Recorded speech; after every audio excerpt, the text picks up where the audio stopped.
Do you ever find yourself staring at a blank space on your wall, thinking, what can I do with this blank space? Well, using this, a 2.5 meter by 220mm by 32mm thick pine board, let's have a look at some of the tools we're going to need. Okay, you see those brackets? Pause. Yeah, those ones.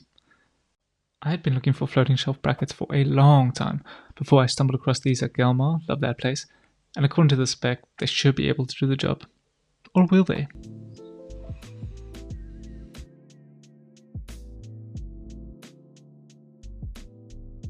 By now you're probably wondering, who is this voice behind the video, and did we hire a paid actor to do this?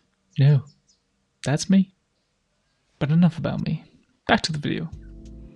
If you're like me and don't enjoy cleaning pencil marks off a wall, I suggest using some tape. So there we have our straight line. So we're going to put our shelf just on top of that straight line.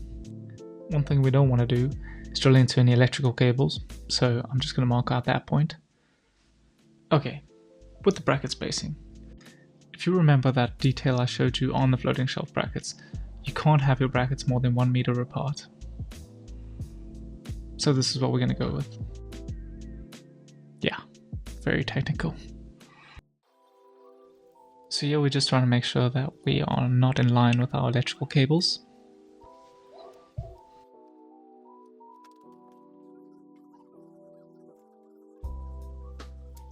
So my jealousy ranges from about mild to extreme whenever I see those guys on YouTube that have those laser levels, because that would make this job a whole lot easier.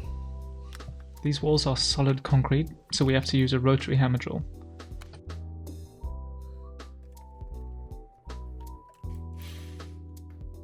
And these drills are just going to melt through this wall, so if it's not, yeah, your drill bit's going in the wrong direction.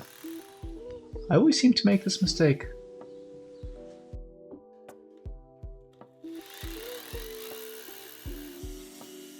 Yep, that's much better.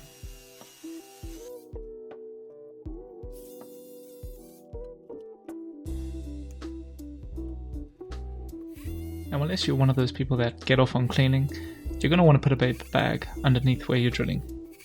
Or use a vacuum, if you have that. Look at that face. He's so happy with himself.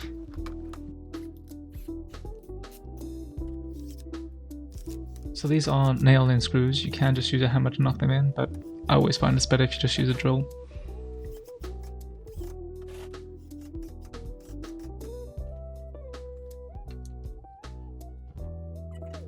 Okay, so I'm doing this for two reasons. One, to see that all the brackets are touching the wood. That means that we are actually aligned.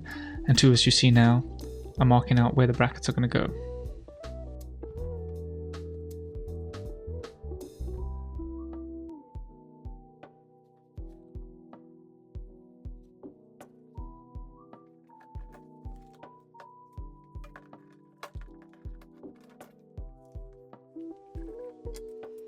So this is a great set of drill bits. You can find them at any local hardware store. You've got steel, masonry and wood, and it's not going to be often that you don't find the drill bit that you need. If you've been enjoying this video and find it helpful in any way, click subscribe, show your support. It was fun making this video, and all I can hope is that it gives you the knowledge and the power to tackle a project like this yourself. And if there's any way it could be more helpful, let me know in the comments below.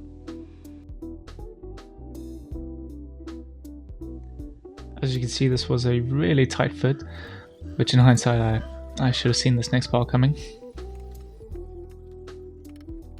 Then this conversation ended up happening with the project manager. What I am liking is how level it is. Yeah. Like the angle of it this way. Yes, you know, like it's straight on compared to that shit. I told you yours was gonna look higher. But that looks higher because that one's that's what I said, so you can make that one lower because of that. I said that today. I did not hear you say I literally said because that one is slanted, you can make this one look like slightly lower. Why don't we just fix that one? Higher. Yes, you can fix that one. I feel like this is what you were getting at.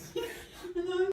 Yeah, such a rookie mistake. Normally I can see those coming, but I just fell right into that one. So anyways, I took off the shelf and I just put the same drill bit in and wiggled it around a little bit just to make the hole a little bit wider, and it seemed to work. The shelf was up. Now I know we did a little test before the shelf was actually up, but now it's for the ultimate test of my craftsmanship. Oof, that looks good. And there you have it, a floating shelf, all ready to be decorated by the project manager. Don't forget to click that subscribe button. Thanks for watching, and I'll see you in the next one.